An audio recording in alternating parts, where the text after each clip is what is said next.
Sai international school रो सीधा दृश्य आप देखिपारे जो शुभांशु शुक्ला पहुंची स्कूल मटे पाद थापी छोट छोट पिला अनाई बसते अभिनंदन जनावाई स्वागत करने स्वागत संबर्धना दि जाता पाछोटी नि देखिपारे दुई कुनि कुनि पिला शुभांशु शुक्ला एवं साई इंटरनेशनल स्कूल कर्तृपक्ष एवं शिक्षकगण जो मैंने शुभांशु शुक्ला को पाछोटी नहीं पिला भितर कि सब बिताई आप देखिपारे शुभांशु शुक्ला के भाव आलोचना कर ये आलोचना करने भितर जड़े लिविंग लिजेंड अच्छा दर्शक बंधु सहित कथा पूर्व केवल गोटे जिनस मुझे कहबी जे मिलियन ड्रीम्स को से पूरा तो कर सारी मिलियंस ड्रीम्स आहुरी भी देखा से आरंभ कर युवपीढ़ी को यंग बॉयज एंड गर्ल्स को एटी जो पहुंचले भी आम देखिलु जे केते वाइब्रेशन थिला पूरा एटमॉस्फेयर तांको देखि एवं जी भी तांको देखुतले इंक्लूडिंग माई सेल्फ समस्ते कहउतले जे I am so proud to see you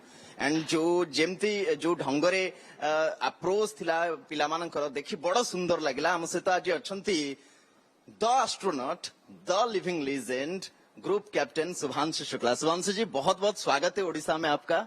ये आप तो आईएसएस में गए, पहले भारतीय बने जो वहां पे गए, वहां पे रहे, अपने एक्सपेरिमेंट्स भी किए, वापस लौटे, वहां से प्रधानमंत्री जी के साथ आपने बातचीत भी किया। वो बहुत इंस्पायरिंग था सारे लोगों के लिए। सब लोग सुन रहे थे आपको उस टाइम पे और सब लोग ये रोज पूछते थे कि शुभांशु जी कैसे हैं ऊपर। तो ये था प्यार आपके लिए। आप जो वापस लौटे, जो परिवर्तन आपने देखा कि हाँ बहुत सारे उम्मीद मैंने बढ़ा दिया है, कैसा लगा वो जो पूरा सफर था? थोड़ा साझा करेंगे आपका जो भी एक्सपीरियंस था हमारे दर्शकों के साथ। जी बिल्कुल, मुझे लगता है कि ये बहुत बड़ी उपलब्धि थी हमारे देश के लिए कि 41 साल बाद कोई अंतरिक्ष में वापस पहुंचा। लेकिन जब हम लोग ट्रेनिंग कर रहे होते हैं और जब मिशन कर रहे होते हैं तब ये समझ में नहीं आता है कि कितना लोग इसके प्रति उत्साहित हैं या कितना कमिटेड हैं इस चीज को। जब मैं वापस पहुंचा इंडिया में तब मुझे सच में समझ में आया कि लोग बहुत ज्यादा इसको लेके एक्साइटेड थे और बहुत प्यार से उन्होंने इस मिशन को फॉलो किया और सबकी मुझे लगता है कि प्रार्थनाएं और प्यार मेरे साथ था, तब मिशन सक्सेसफुली एग्जीक्यूट हुआ। तो जब मैं वापस आया तब इस बात का मुझे असल में एहसास हुआ कि कितना एक्साइटमेंट है। तो मुझे लगता है इस मिशन की वजह से पूरा देश एकजुट हो गया, सबने इस मिशन को अपना लिया, अपना बना लिया, जो कि मेरा उद्देश्य भी था, मेरा एम भी था। मैं हमेशा अपने स्पीचेस में यही कहता हूं कि मौका मुझे मिला है जाने का, लेकिन जर्नी ये हमारी सबकी है साथ में। तो मैं इस बात से बहुत खुश हूं कि चाहे कोई भी कोना हो देश का, आज हम उड़ीसा में बैठे हैं, कर्नाटक में था कल, हम जहां भी जाता हूं मैं, वहां पे लोग इस मिशन को लेकर बहुत उत्साहित है और इस बात का मुझे बहुत गर्व होता है और बहुत खुशी होती है। और आप जब वहां पे थे, बहुत सारे एक्सपेरिमेंट्स आप किए, कुछ कुछ चीजों को लेके आपने बातचीत भी किया था प्रधानमंत्री जी के साथ उस समय पे, लेकिन क्या बदलाव आपने देखा अपने शरीर में? मैं थोड़ा साइंटिफिकली भी जानना चाहूंगा क्योंकि बहुत सारे लोग इंटरेस्टेड हैं कि वो होता क्या है, जीरो ग्रेविटी होता क्या है। आपका एक छवि बाहर आया था, एक वीडियो शायद बाहर आया था जिसमें आपका एक रुद्राक्ष था, वो भी हमको देखने को मिला, बहुत वायरल भी हुआ था वो सारे चीज। तो जीरो ग्रेविटी में वहां पे अडेप्ट करना, फिर वापस आके यहाँ पे अडेप्ट करना, वो वाले जो साइंटिफिक थोड़ा थोड़ा आपका एक्सपीरियंस था वो भी हम थोड़ा जानना चाहेंगे। देखिए, आपके शरीर ने कभी भी वो एनवायरनमेंट नहीं देखा है। आप हमेशा ग्रेविटी के एनवायरनमेंट में हम पैदा होते हैं, इवॉल्व करते हैं। तो जब आप पहली बार किसी ऐसे एनवायरनमेंट में पहुंचते हैं जहां पे ग्रेविटी नहीं है तो बहुत सारे चेंजेस होते हैं। आपकी बॉडी एक्चुअली रिबेल करती है, मतलब विद्रोह करती है। और आपका सारा जो ब्लड है पैरों से वो उठ के आपके सर में आ जाता है, आपका सर बड़ा हो जाता है, आपका जो धड़कन है दिल की वो धीमी हो जाती है, बिकॉज उसको ग्रेविटी के अगेंस्ट ब्लड नहीं आपके सर में नहीं भेजना है। आप लंबे हो जाते हैं स्पेस में, आपकी हाइट बढ़ जाती है थोड़े दिनों के लिए, लेकिन आप जब वापस आते हैं तो फिर से वापस आपकी हाइट वापस उतनी ही हो जाती है। तो ये बहुत सारे चेंजेस होते हैं और शुरुआत के 4 से 5 दिन थोड़े से चैलेंजिंग होते हैं इसी वजह से कि आपको बहुत अच्छा नहीं लग रहा होता है, लेकिन आपको काम करना है बिकॉज टाइम उतना ही है आपके पास। और यही चेंजेस वापस से होते हैं जब आप पृथ्वी पे आते हैं, बिकॉज 7-8 दिन के बाद आप बिल्कुल यूज टू हो जाते हैं उस एनवायरनमेंट के। और अब जब आप धरती पे आते हैं तो ये एनवायरनमेंट आपके लिए नया होता है, आपके शरीर के लिए नया होता है। तो दोनों तरफ ये चैलेंजेस होते हैं। तो आई थिंक एक पीरियड होता है ट्रांजिट, करीब 4 से 5 दिन दोनों तरफ, जब आपको अच्छा नहीं लगेगा, आपको खराब लगेगा, बिकॉज आपकी बॉडी जो है वो नए एनवायरनमेंट में एडजस्ट करने की कोशिश कर रही है।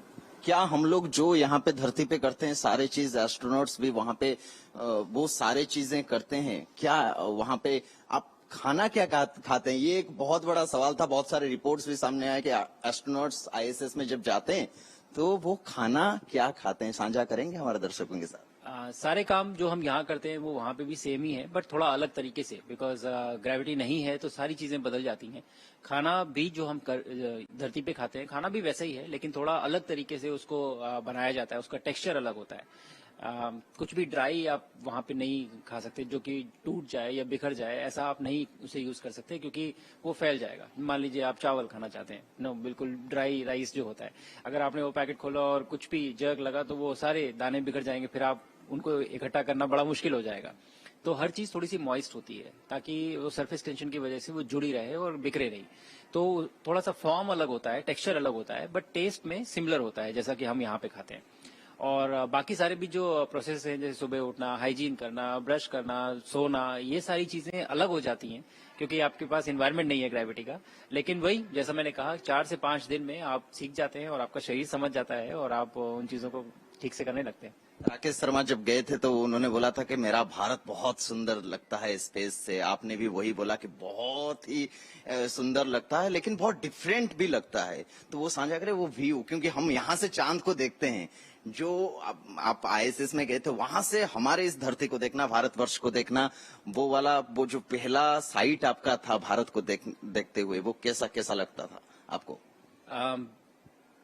देखिए, बहुत ही सुंदर लगता है और मुझे समझ में आया कि क्यों उन्होंने कहा था कि सारे जहां से अच्छा दिखता है। बिकॉज भारत वाकई में जिस तरह से अंतरिक्ष से भारत दिखता है, और मैं ही नहीं कह रहा हूँ, जितने भी बाकी भी एस्ट्रोनॉट्स हैं, बाकी नेशनैलिटीज के जो भी लोग हैं, वो भी कहते हैं कि हाँ, ये जो कि ज्योमेट्री ऐसी है, जो मतलब जो लोकेशन है, ज्योग्राफिक लोकेशन है जो भारत का, वो बहुत ही चमक के दिखता है एकदम रात में स्पेसिफिकली, क्योंकि आप तीनों तरफ ओशियन से घिरे हुए हैं, समुद्र से घिरे हुए हैं, तो वो पूरा डार्क है। और अचानक से भारत जब आता है तो वो पूरा लाइटेड अप एकदम ब्राइट दिखता है, तो बहुत ही सुंदर दिखता है।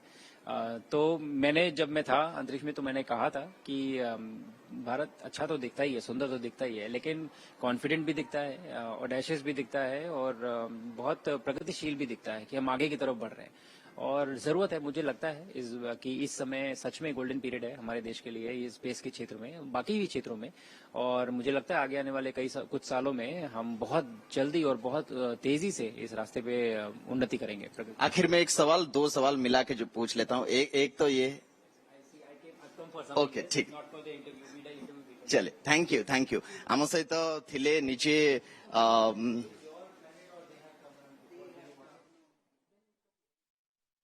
सुभांशु शुक्ला को आपण शुणुले एवं ओटीवी को प्रतिक्रिया देकी से कहते जे महाकाश रे तांकर अनुभूति केमती थिला, सेठी तांकर दिनचर्या केमती थिला, केउभଳି भाबे से खाद्यपेय ग्रहण करुथिले, ड्राई फूड कोनोसी प्रकार से खाई परिबे नहीं, भातर एग्जांपल देले जे सुखिला भात खाइबे ता हेई परिबो नहीं, काना आपण जदि चाउल पैकेट खोलिबे ताहले से चारियाडे विच्छुरित होई जिवो, सेति पई टिके मॉइस्चर युक्त खाद्य तांको ग्रहण करबा को पडुथिला।